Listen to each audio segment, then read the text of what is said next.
Good afternoon, everybody. Welcome to today's webinar called Performance Management Preparing for 2020. Happy to be here to speak with you today. It's Terri Joosten, Global Vice President with HR Strategies Consulting. I've spent a number of years in the HR space, just over 23 years. And some of the claims to fame, I guess, that I have to give me some of the credentials to do these types of speaking topics is I did spend over 7.5 years at HR.com, did a series of interviews called Reality HR, where I interviewed senior HR executives, helped them understand what their major pain points were in HR and how to solve them. I also authored a publication called Best Places to Work in IT, and I've written a number of articles and done a number of these webcasts. And I look forward today to sharing with you some of the trends that are happening out on the marketplace around performance management to help you understand what your options are and some things you can and should not do to be successful in performance management. We have an agenda today to cover a lot of topics and information here. And we're going to talk around where performance originated from, the new employee experience on the marketplace, the challenges around traditional performance management, the benefits of doing performance management, why change, what the changes are, the old versus new, kind of looking at continuous versus pulse from a performance perspective. And then these sessions wouldn't be possible without sponsors, so we are going to do a short little demo and show you how performance has changed and how technology can enable that if you're in a position to take advantage of technology. And then we're going to close out with, the kind of 10 things you need to do now to be successful in performance management. And at any point in time, if you do have questions, you can certainly ask those. So we'll see if we can get to them. If not, I'd be happy to answer them individually at the end of today's presentation. And one of the questions we most commonly get is, will you get the slides? And the answer, of course, is yes.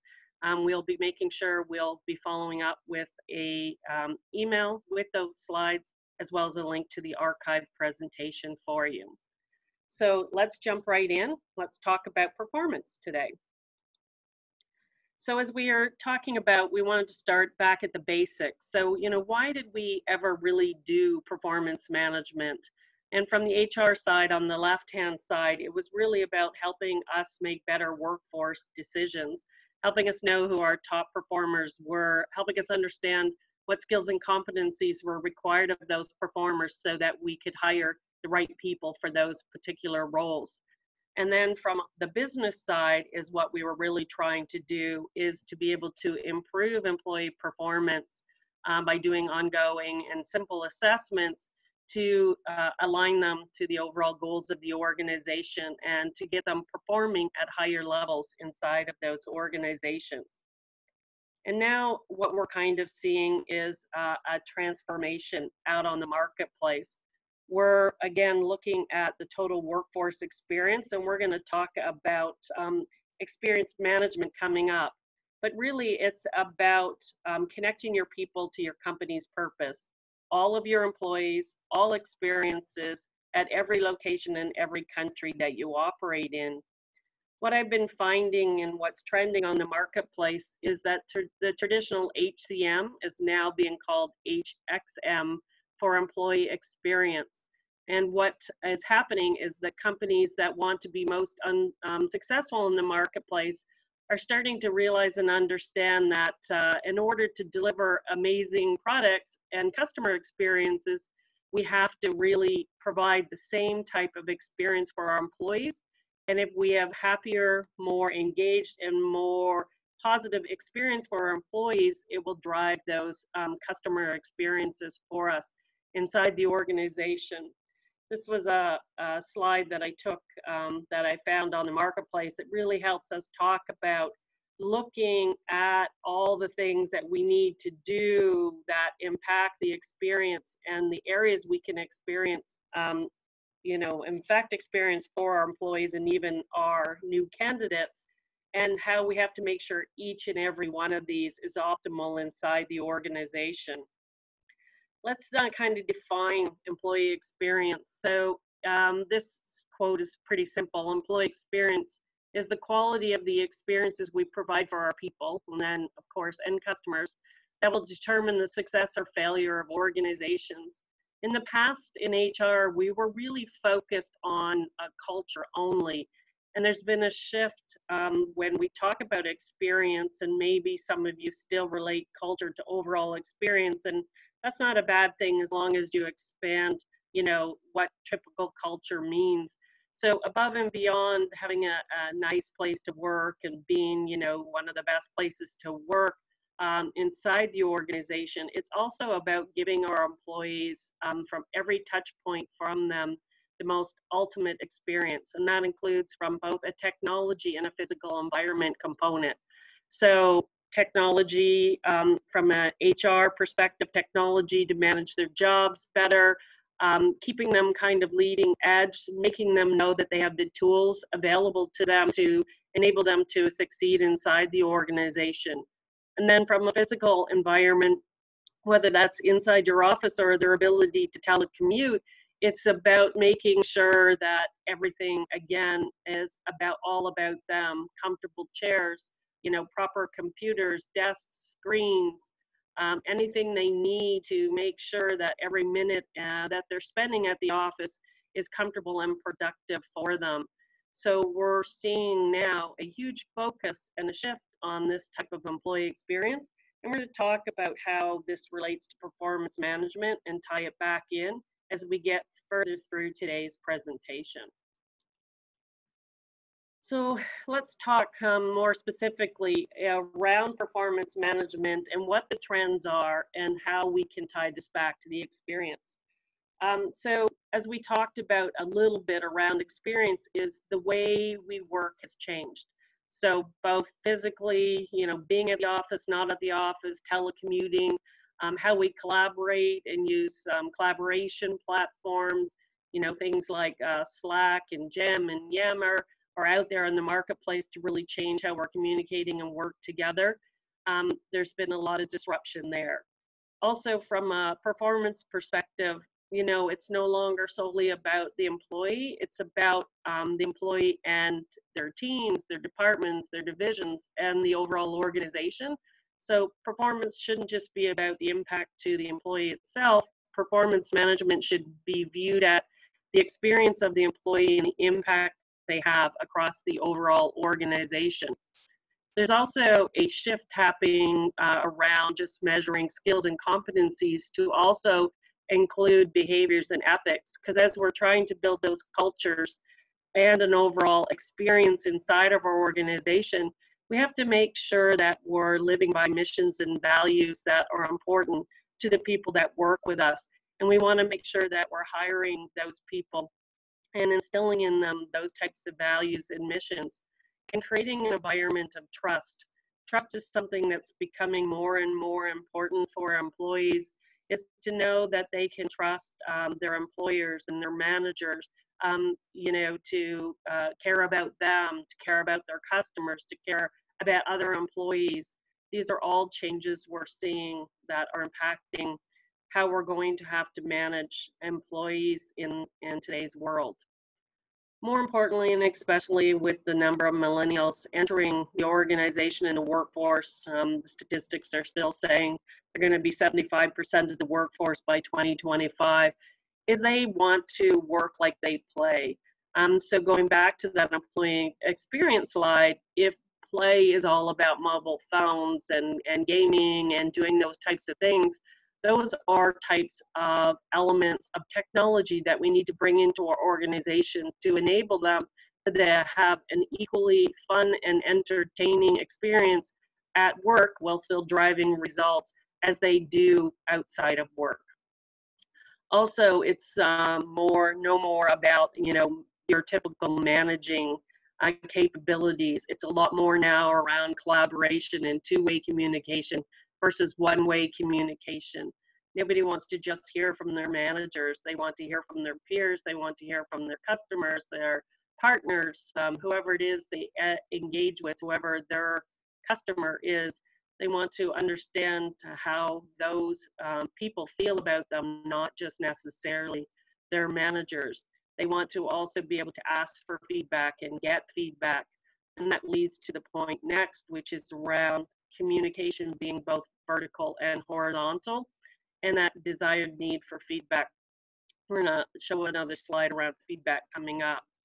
The other thing is around that employee experience, and even in performance reviews, is we really want to inspire and empower our employees to be the best that they can be as employees and as team members and as innovators inside of our organization.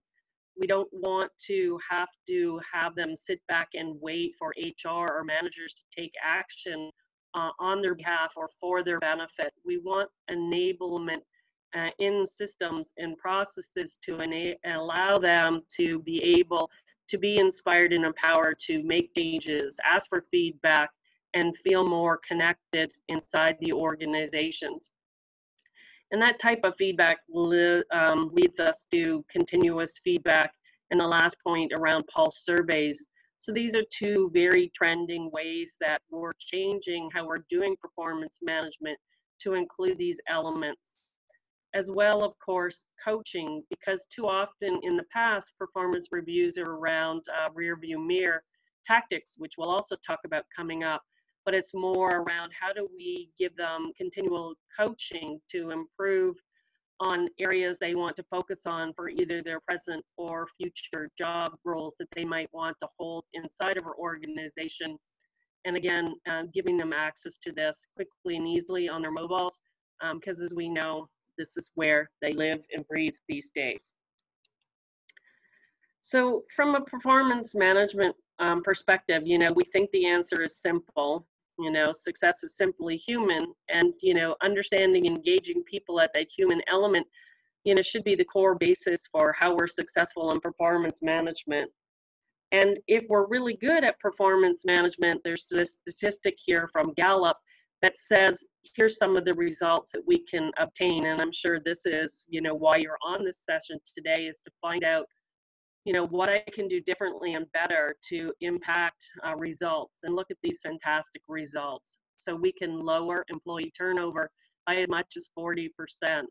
We can increase by 17% the amount of employee engagement. We're going to tie that engagement to other outcomes inside the organization later on in this presentation. And from a C-level perspective, if we can incur 3 times higher revenue produced per employee, that's a pretty compelling reason to spend as much time and energy as you need to hone, define, roll out your performance plan to have success, and even build budget for technology should you not have that by achieving these results. Unfortunately, success hasn't been common in every organization, and a lot of initiatives have failed. So we're going to go back again to the basics about what was done in performance before and why they failed, and then we're going to layer on top of that changes that need to occur to help you achieve those results that we just seen on the previous slide. So you probably read these 3 points now, but in case you haven't, let's just go over them. So Deloitte says that 48% executives say performance processes are weak and need improvement or development in driving business value. It's a pretty high level. The CEB says that, Corporate Executive Board says that 66% of employees say the performance review process just interferes with productivity. So if it's interfering with it and it's not helping them be more productive, that's a huge problem inside of organizations. And then, of course, the sole reason, hopefully you're here today, or one of the reasons you're here today, is like this statistic from Brandon Hall, you're finding that your performance management process needs to be improved or reinvented because you're just not getting those types of results. So I often find, although people wonder why I focus on, negative elements, but I think it's important to learn from past experience and really think about what causes programs to fail so that we don't fall into these pitfalls. So we're going to spend a bit of time talking about what's happened in the past and why things aren't working effectively, and then we're going to look at changes we can put into play to really move the needle on achieving those golden results that we've seen. So managing performance year-round is challenging. Organizations are still struggling with getting out of an annual review process. They're not having regular check-ins. If they do have regular check-ins, they're about solving business problems and not spending time on helping employees improve and develop in their present jobs or in getting to future jobs that they want to inside the organization. There's very little coaching occurring, and in fact, managers really just don't know how to give good constructive feedback in coaching, and as a result, it's just not happening at all. And then from an HR perspective, if we're want every manager in our organization to be giving this type of feedback and having these types of meetings and coaching happening on a regular basis, how do we know it's occurring? It's almost impossible to track. So as a result, just like our annual performance reviews, we may do annual surveys to measure our engagements, and that again is just something that isn't giving us the data and information we need on the frequency that we need it to occur to really see any value transforming inside of organizations. So in HR, we can't just sit back and trust that managers are going to spend the time and attention and commitment to providing the type of feedback and communications and coaching that our employees need to do. Instead, we have to develop processes and reporting capabilities to hold people accountable. And in some organizations, if you're lucky enough, to tie that into their own merit increases. So if they're not doing effective performance reviews or performance sessions, and it's not just an annual review, but if they're not completing all elements of doing proper performance management as defined by your organization, it could impact the actual pay they get. They certainly seem to pay a lot more attention. Money sometimes is a huge talk point for these executives. So we talked a little bit of rear view mirror, and these are the most traditional reasons the annual review failed in the past. It's all about the rear view mirror. So you're sitting down once a year with your employee and you're thinking, what did they do? And all you can think of is stuff that happened in the last 30, 60, 90 days. And again, it's all about things in the past. It's not that coaching. It's not the feedback. It's not about moving them forward. It's all, how did you do?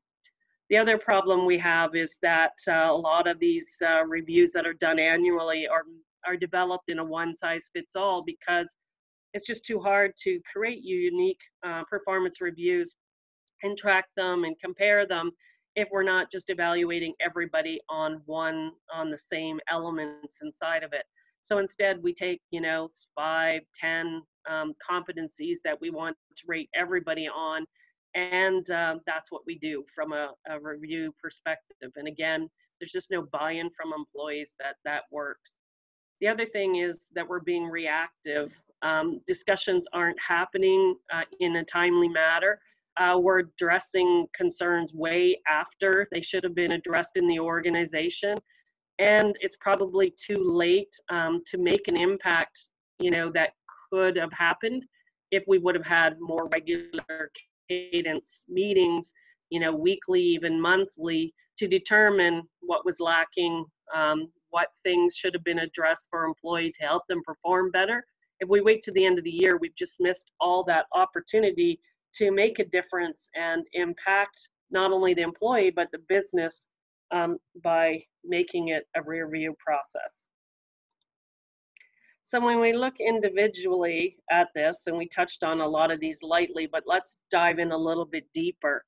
So we want to know specifically, why these initiatives fail. So we talked about the one size fits all, one employee, one manager, everybody gets rated on the same thing. They don't get buy-in at the beginning to say, is this a direct reflection of what you should be rated on? Is this going to be a direct reflection of the major initiatives that you may be doing or tackling this year? Is there any direct alignment? Can they see how they're impacting the organizational goals inside of their own performance reviews? Everybody wants to know what they're doing impacts the betterment of the company. and being able to align specifically goals and even skills and competencies that they can show, the better that they are in performing those, or the higher level they do in completing those goals, that there's a direct correlation between their success and the company's success. The more excited, the more engaged they are, and the better the results will be from these types of processes. You know, we want to start a review cycle at the same time you're setting up these goals and these development plans. We don't want these to happen, you know, just at the end of the year or just at the beginning of the year. We also want them to happen repeatedly throughout the year, so that we can capture and be able to keep track of everything that's happening from the employee throughout the year. We want to make these reviews dynamic. We want to be able to, when they get put on a new project, to add new goals. When they find they want to go for a new job, to add new development for them. Processes for performance shouldn't be stagnant. They shouldn't be a one-time create and end. The next thing we have here is the inappropriate use of ratings. So I think most organizations have gotten rid of rating scales like a 1 to 5 or 1 to 3 with numbers completely, and most are at least using observable behaviors instead of 1, 2, 3, 4, 5. It's certainly a much easier way to get employees to agree that they're a mid performer versus a 3 is a lot easier. We talked a little bit about tying in performance management to pay, and the impact of having managers be much more prudent on their involvement in performance cycles. So again, if that's something you can do, that would be great. The other thing is they have no clear visibility into how employees stack up against each other. So, you know, when you do performance reviews, sometimes it's over days, sometimes it's over weeks, sometimes it's even over months, even if you're doing a mid-year and an end-year cycle. And it's really hard to think about how you rated one employee or versus the other. And creating tools that give them that visibility is also important. The other thing we have is that sometimes managers want to be every employee's best friend, and they know that if they rate them high, they're more likely to get a larger increase. So we have a lot of problems in performance reviews in the fact that everybody is rated too softly and they get too high of scores, or at least some managers do and other managers don't. So what we need to do is put in methods of doing calibration, both formal by HR, but as well as mini calibrations for managers. So little things like helping them understand what a meets and exceeds means specifically by giving them clear definitions, giving them the ability to see their employees side by side at the end of the reviews to track how well they stacked up against each other. So there's lots of tools out here that can help us help their managers make sure there's no biasness and do these types of mini calibrations inside of systems, so that they work also from an organizational perspective around maintaining our budgets. Because we go out and we get budgets for merits from our executives at the beginning of the year, and we put merit guidelines in place, but if we can't force our managers to appropriately allocate and bell curve those reviews, it can really throw off all of that budgeting process that we did. So there's lots of ways using performance management successfully, and especially technology, that we can enable both informal and formal calibrations to help us hold true to our budgets, be fair to all employees, and enable everybody to get the appropriate pay for performance inside of systems. The other problem that we have is that there's no documentation on how well people are performing. I talked about often when we're doing mid-year or annual year reviews, all people can remember is what's happened in the most recent past.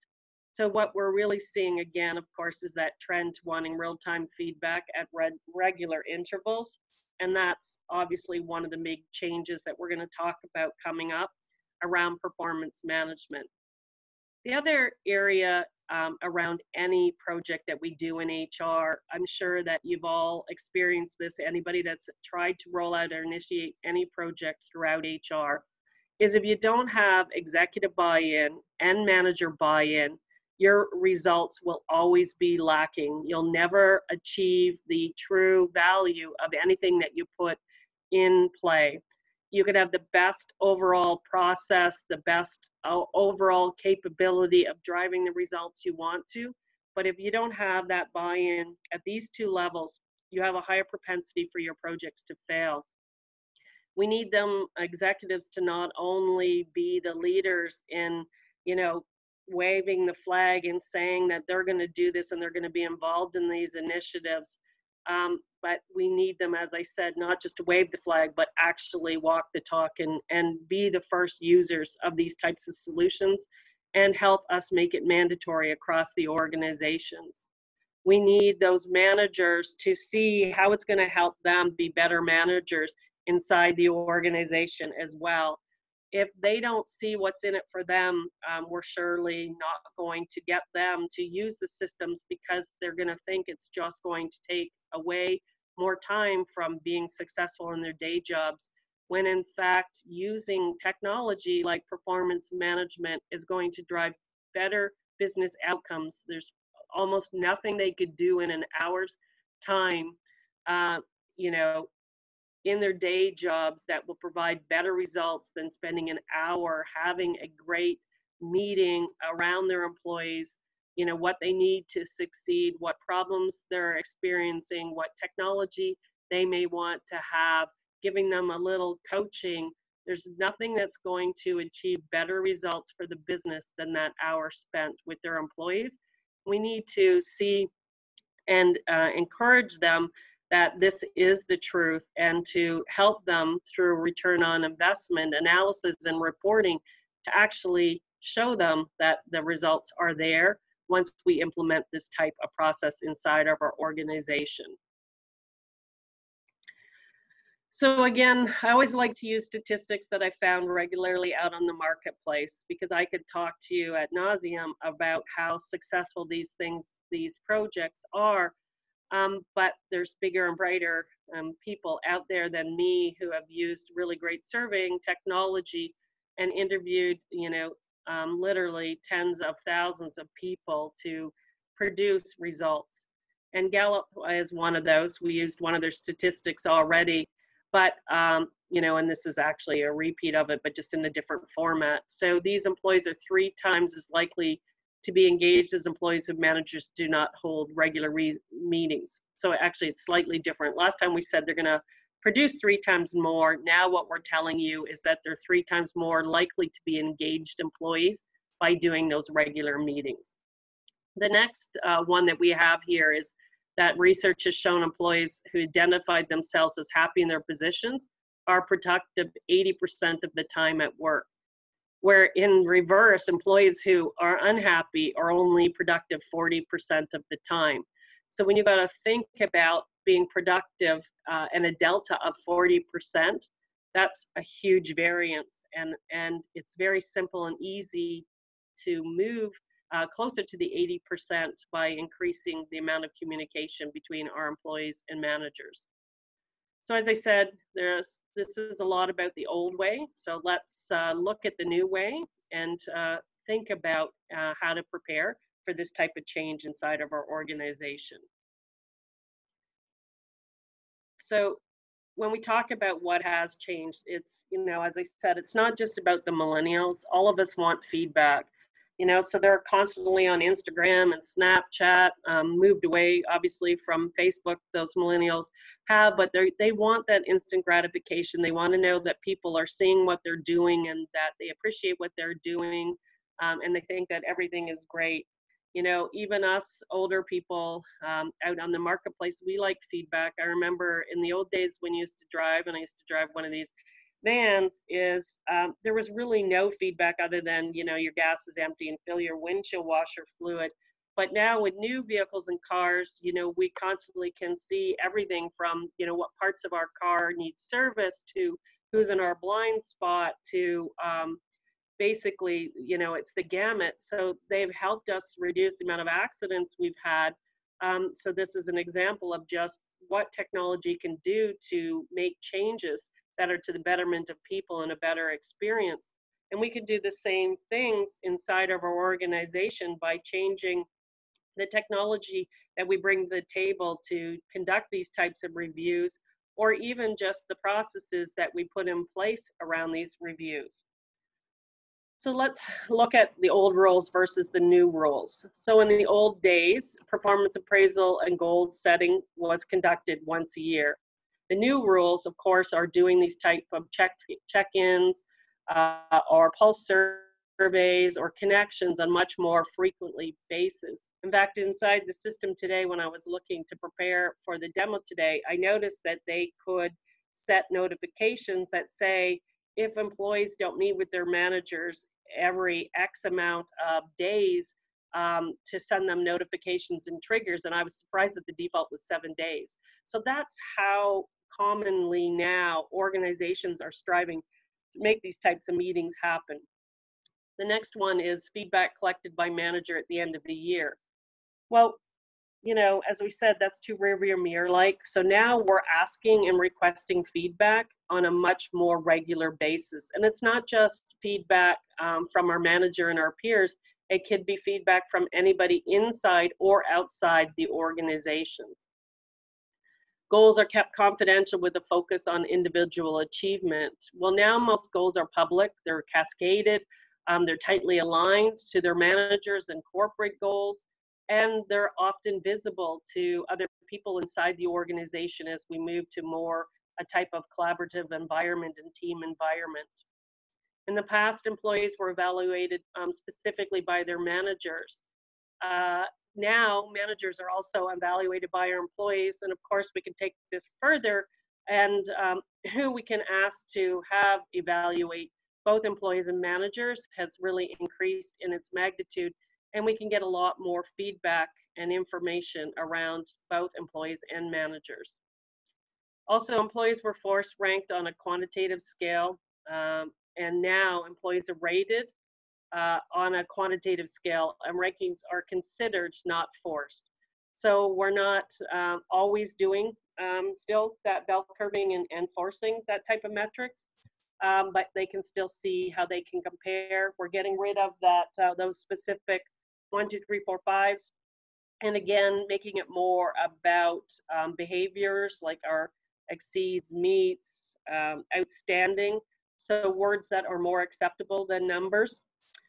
Old rules were that compensation was kept confidential and focused on equity bands based on performance ratings. Where now compensation is becoming more transparent. There are more frequent conversations, and we're really doing a lot more to tie pay for performance management in than focusing on equity. So it's not just saying, if the company produces X, everybody gets X percentage. It's really about allocating that budget and that money based on performance.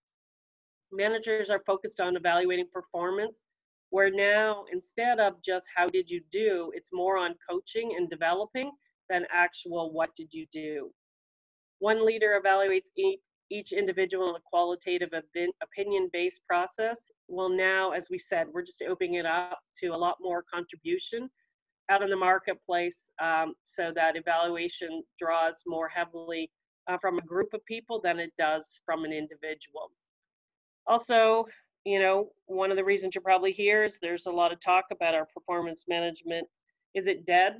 And that was because it was considered a burden and a waste of time, where now, with it being much more agile and continuous, we're finding the burden is lighter. We're seeing quicker results, better results. We're avoiding uncomfortable conversations that would happen at review process because we're addressing those on a more regular and frequent basis. So it's really changed how we're viewing and looking at performance management now. So what we need to is really be more proactive. All right, the needs of our businesses will drive the process. Again, it's about empowerment. We really want to empower both employees and managers to be able to address their issues, performance or development before they become issues. We don't want to wait till that year end and have that uncomfortable conversation. Instead, we want to create that conduit for them to have more conversations, more feedback, more coaching, more development, so that problems are addressed before it's too late in the organization, and to bridge that gap between the 80% and the 40% working productively. We want to focus them on getting them up to that 80% quickly rather than waiting to the end of the year to do so. So again, pulling in information from different research entities, Deloitte says that 8% of global organizations claim that the performance management process is worth the time spent on it. So that's really reiterating the fact that the old processes that we talked about are broken, and that we really need to focus on making changes in performance management. You know, so important decisions about whom to promote, how much to give them a raise, who to move into what role. You know, so 91% of companies have adopted now some form of continuous or pulse performance management. And they're saying that they have way better data and information for making decisions and making progress and removing bias and discretion in promotions and advancements. So there's a ton of retention in this statement. So a lot of people leave organizations because they feel that they've been looked over for a promotion. When we tie in performance management effectively to how we're performing and what skills and competencies you need in our jobs, it really helps people understand what it's going to take to get from a junior of something to a senior of something. So giving them this type of data and seeing how they're performing and being able to view it like this takes away a lot of the biasness and ambiguity in these, and helps us a lot with retention issues inside of our organizations. And hence probably why Gallup had that analytics earlier on in my presentation around reducing retention by 40%. That's certainly one area I could see that having a major impact. So let's talk about continuous versus, I think I spelled that wrong, pulse, and the good and the bad. And I'm just going to take a quick view of it, because I don't think, you know, my preference is for continuous over pulse, and you'll see why when I get into it. But for me, it's about getting regular feedback that's most important. So however you choose to do it is, it's more important that you're getting and providing a mechanism for that feedback than it is which type that you get, because regular conversations are important. What I like about continuous feedback is there are conversations that are specific to the employee, versus where I find with pulse surveys is they're generic around the organization, and they're typically sent out. So they're not necessarily specific to the employee, but they're generic to the organization. With continuous performance management, though, it can be harder to ensure they're actually happening and reporting on them. Where pulse surveys, obviously, you can see how many people fill them out, and you know how regularly you're sending them out, and that's much easier to track. Although if you're going to invest in technology and you have a continuous technology platform as well, that reporting capability is there. But if you're going to do continuous performance management, if you don't have a budget for technology, it's probably also your cheaper way to go, because it's very difficult to manage surveys manually. You definitely need technology for them, although you could create something simply and easily on a free tool like SurveyMonkey.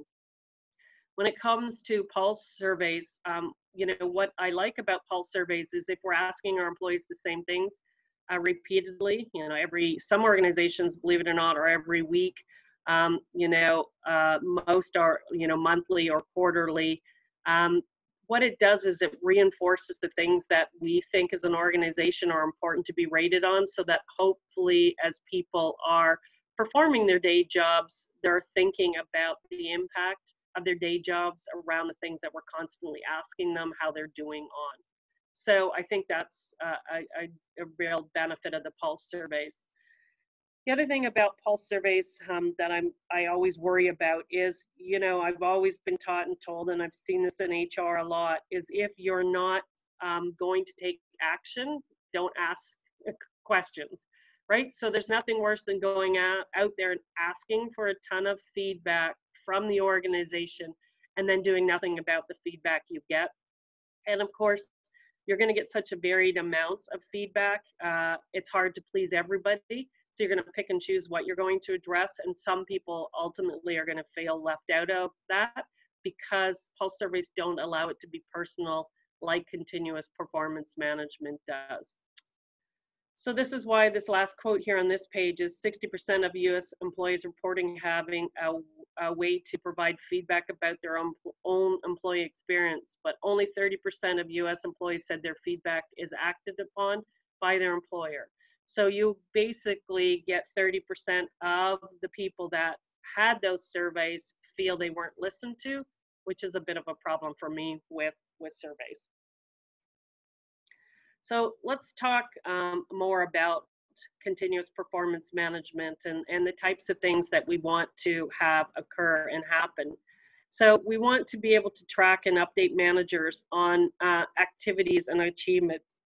Certainly, you probably have goals inside your organization. If you're using a performance and goal system, they're going in and updating their goals. But this is a way for them to chunk down and add in milestones and deliverables to their overall goals. What we can do, of course, is tie these achievements and these activities to those goals and create a foundation for data collection that will help us when we meet, whether that's annually or semi-annually or more frequently. We can also capture those meetings and again, populate this data and information into overall reviews. So if we break this down into the capabilities for the three people involved, from an employee's perspective, it gives them the ability to document, what they're doing, what their priorities are, what they're working on, and align that to larger and bigger individual, team, or corporate goals. And then they can capture and share this type of data and information, everything from kudos and feedback to achievements, when they launch projects or they finish initiatives or, had some innovation inside their jobs. They can do that, and they can do it quickly and easily and simply and mostly on their mobile phones. From a manager's perspective, it's too hard to put time aside to speak to our employees on a one-on-one developmental basis. So these types of continuous performance management products and tools or processes will really help us ensure that we're completing and seeing what our employees are working on and completing, and creating more and more of these one-on-one discussions inside our organizations, and making it easy for them, on their mobile phones as well, to give simple, clear, and regular coaching and feedback to their employees. Now, from an HR perspective, we can start to really track, who's having these one-on-ones, what the impact is. We'll be able to provide predictive analytics around the more you're having these one-on-one meetings, the better your employees are performing. We'll be able to do correlations between, managers that are actively engaging in continuous performance management and level of satisfaction around employees and organizations. So there's really great metrics and feedback that we're able to get to help us understand, where there's problems between managers and employees, because unfortunately it's still very valid and true that most of our employees leave not good, bad organizations, but bad managers. So in an HR's perspective, we're going to be able to capture this data and information to help us take corrective action so we don't lose our top performers. And that goes back again to that 40% retention rate. So engaged employees are happier employees. So these whole changes in adding some type of continuous or pulse surveys or creating reviews that are quarterly or semi-annually versus just annually are really resulting in so much more than just more productive employees, although that's definitely an outcome. But what the statistics are also showing out on the marketplace is that happier employees are healthier employees. And we know the direct correlation between healthier employees, not only to productivity, but maybe even to benefit costs inside our organization, and as well, more engaged and productive employees, they're more likely to drive innovation. So there's a lot of focus in organizations now around collaboration and creating innovation. And there's strong correlations between being engaged in production and the ability to create that innovation. So if you have a C-level suite that says they want to create a culture of innovation, it's another motivation for you to put a proper continuous performance process in place so that you can help them achieve that type of innovation. So just before I come into, you're kind of, okay, where do we go from here? What are the next 10 steps? Based on this being sponsored in part by SuccessFactors, I just want to spend a quick minute and just show you how this looks and can work inside of technology. It just expired, so I just have to log in again. And I can do this, and maybe in lieu of time, because we don't have a ton of time. Also, what I can do is show you this on maybe even on my mobile phone to show how quickly and easy it is to be able to do continuous performance management from anywhere inside of our organization. So I'm just going to fire up here my phone. I'm going to go to my SuccessFactors app on my phone. I drag my phone over here. Let me see if I can make this bigger for you inside the system.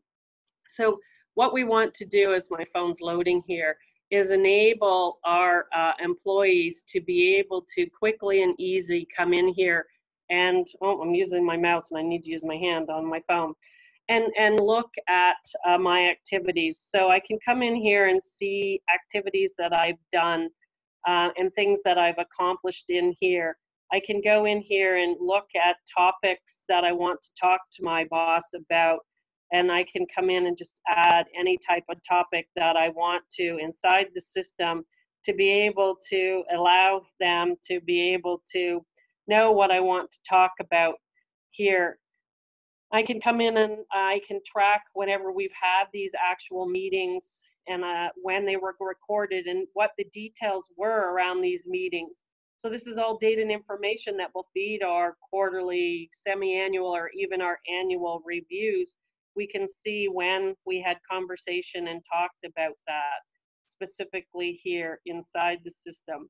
If I want to add an activity, I can even align that activity to specific performance or development goals inside the system, so we can see how we are doing there. And if we want to look at our employees, we can do the very same thing. If I come into Stephanie's profile, I can come in and see her activities, and I could add new activities for Stephanie. I can come in here and I can add topics, but you can see I can also give her coaching because I'm her boss right here inside the system. So I can add new coaching for her. I can also at any time come in and view any feedback that they've gotten. And based on the roles and permissions that we have, we can also come in and request or give feedback at any point in time inside a solution. And every time we're taking actions here on my mobile phone, anything that I would have done would have fed back to my overall performance reviews and the overall system. So I could do the exact same thing. This is the same look and feel of it here inside my desktop. So I can come in here. I can capture meetings that we're having here inside the system.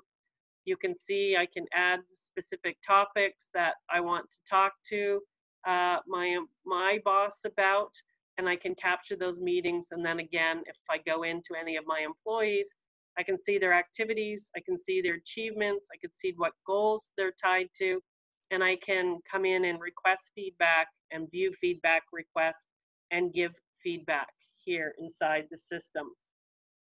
And then this can feed back both to their goals as well as their overall performance management. So if I come in here at any point in time and look at my specific goals that I have inside the organization, I can see this continuous performance management achievements. If I've put anything and aligned it with the goal, it would be right here specifically. So again, we can give more feedback to how we're doing to completing these specific goals inside the system.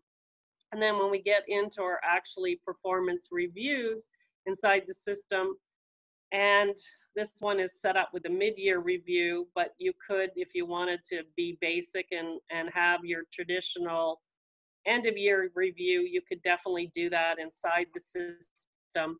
But here's the ability at any point in time to go out and ask for feedback. So we could ask both internal employees, external people around how we're doing inside the system at any point in time, and that can feed that in. And then again, when we get to the actual review inside the system, we're bringing all that data into the system. So when I look at my goals here inside the system, I can see those achievements and they can be brought right in here. So it ties everything nicely together. It gives us a lot more data and information to talk about. And it's really creating a lot more dialogue and conversation between us and our particular employees. So in closing here, I just want to go in and talk about the fact that, really what we want to do is take action, right? So we know we need to move the needle on performance management. We need to make changes. So where do we start and where do we go from here? So first and foremost is we just need to start. Whether you can afford technology or not afford technology, there's ways to make a huge difference by creating a process that can be emulated in the organization on paper, through Outlook, through Excel, that can start to achieve these results. Even if you buy a technology like SuccessFactors or any of the solutions out on the marketplace, it's constantly evolving. Every year, people are turning on more capabilities inside the system to create different results in organizations. So the most important thing is to just start, do something. And maybe, before, how do you start? And the very first thing you need to do is do a diagnostic. So really start to understand your organization, start to understand what you want to do around goals and performance. What's your goals? What does success look like? Are you trying to just eliminate poor performers? Are you trying to uncover top talent? Are you trying to figure out what skills and competencies you should be using to recruit your next talent? Do you want to be able to differentiate on who should get paid what from a compensation perspective? Are we trying to drive business results and goals? Are we trying to improve the amount of communications and feedback? And it doesn't obviously have to be just one of these things. Ideally, you're going to be looking at accomplishing many of these objectives in your diagnostics. And then we want to analyze, what your present process is if you have one and why isn't it working. So what is broken? Is it too complex? Is it too manual? Does it take too much time? Is it a good representation of what your employees are contributing? Are you getting employee buy-in? Because employees just do not buy into everybody in the organization being evaluated and rating on the same things. You really need to bring in job-specific competencies into performance reviews in order to increase that level of buy-in from employees. Is it collaborative or is it all rear view mirror? So, what kinds of things are happening that are broken that need to be adjusted? And then what we want to do is, create that type of change or introduce, a different type of control over the performance process. You want to make sure that it's not, as we said, specific to managers rating employees, and make it more of an experience.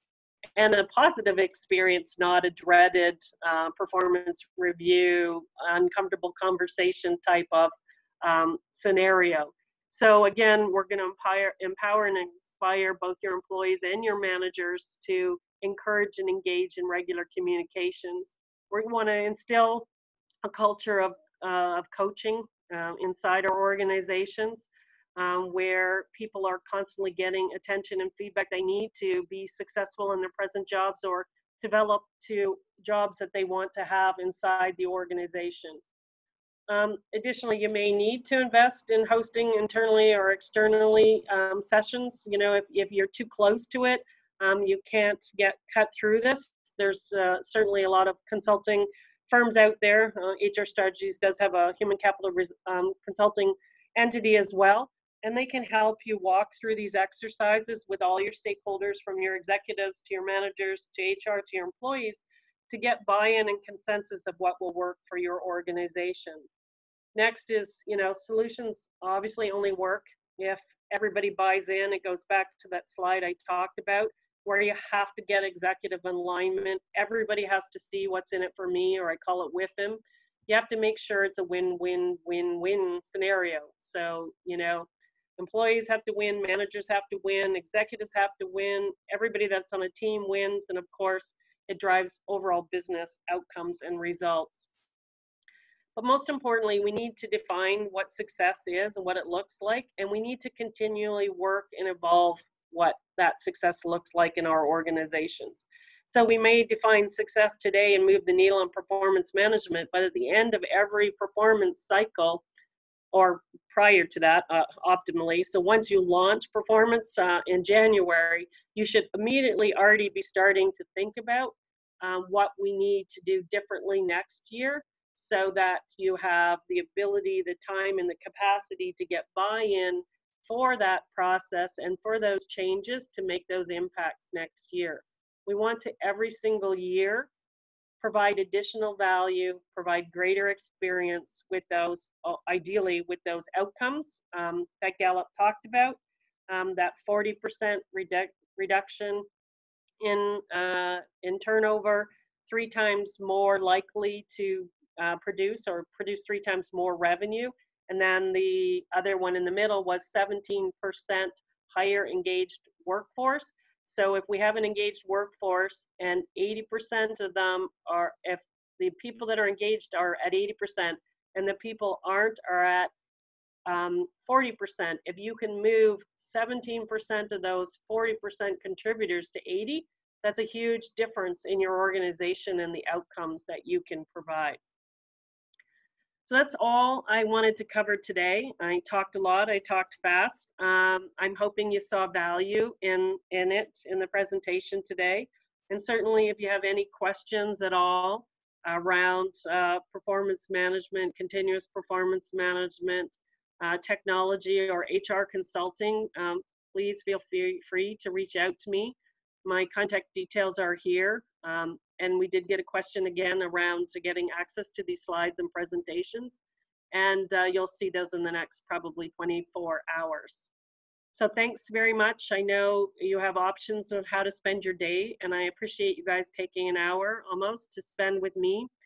And I look forward to seeing you at some upcoming seminars, and hopefully getting to know you and your company and your organizations better, and helping you make real change in your performance management. Have a great day. Thanks.